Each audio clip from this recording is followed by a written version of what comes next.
Welcome back to my channel. Today we'll be discussing Me and My Zoo by La Mian Hua Tang de Tuji. Maybe I got that right.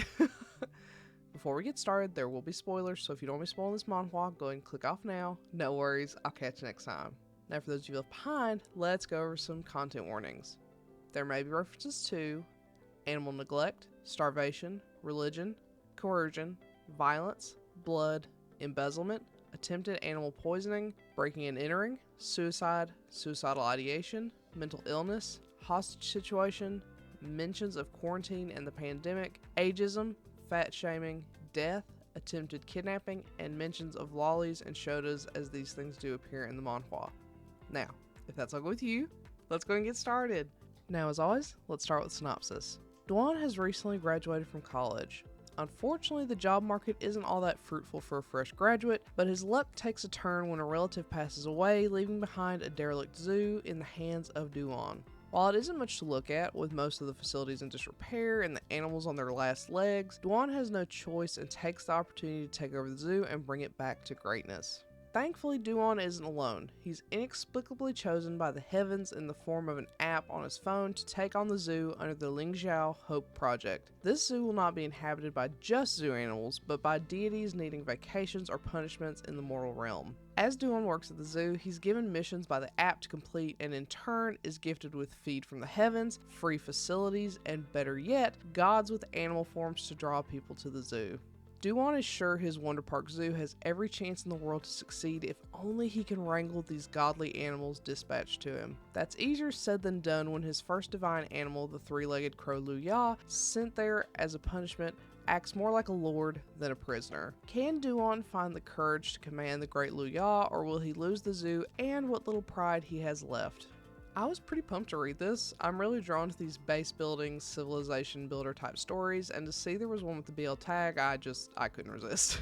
While this was the standard civ builder, I'd hardly call this BL. It isn't until the last 40 episodes that becomes somewhat relevant, though hardly so. It's a similar issue to Offering My Neck to You, where there are some hints at something, specifically between Duan and Lu Ya, but nothing ever comes from it. Really, the hints don't become apparent until those last 40, which had me really excited that we were finally settling into the BL portion, but then the series just ends. There's no closure on the zoo, we never get closure on Lu's relationship with the Heavenly Court, nor do we get clarity on Lu's feelings toward Duan, among many other things. This is based on a web novel, and from what I can tell, this comic barely scratches the surface of the novel's content. I checked to see if this was maybe on hiatus or canceled, but everywhere I checked confirmed that this is just where it ended. Super open, and in turn super disappointing. It does seem that the novel actually does take the time to develop the relationship between Duan and Lu, so I think this was intended to be a true BL, but it just never got there. So if you really want BL, this isn't the one. There are some cute, shy, and flirty moments, but very, very little. I wouldn't call it a BL from what we have, but it is advertised as such, so here we are. It's also worth noting that the translation for this is rough. I can only assume it's the translation rather than the writing in the original, but either way, this is a challenging read. It doesn't help that the UI of the app Duan uses is abysmal.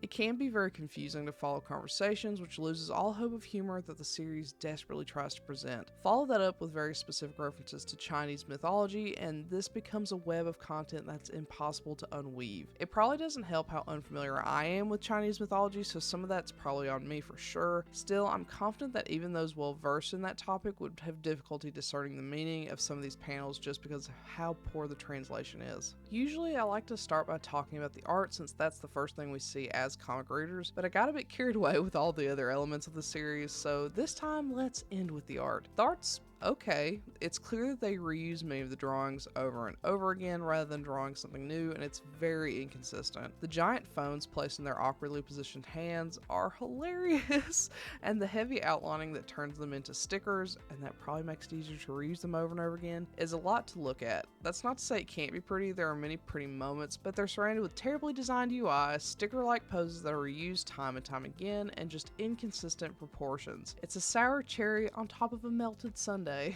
With that being said, this is a pretty big miss. Inconsistent and poor translation aside, if the series is unfinished but still considered complete, that is an instant fail for me. I hope this one is picked back up because I think the romance between Duan and Lu has great potential, but as it stands, it looks like it's completed as is. If we don't get the comic picked back up, I'd love the novel to be picked up and translated instead. This has so many elements that I really enjoy, but that makes it all the more disappointing in its current state. So, have you read Mian Hua Tang?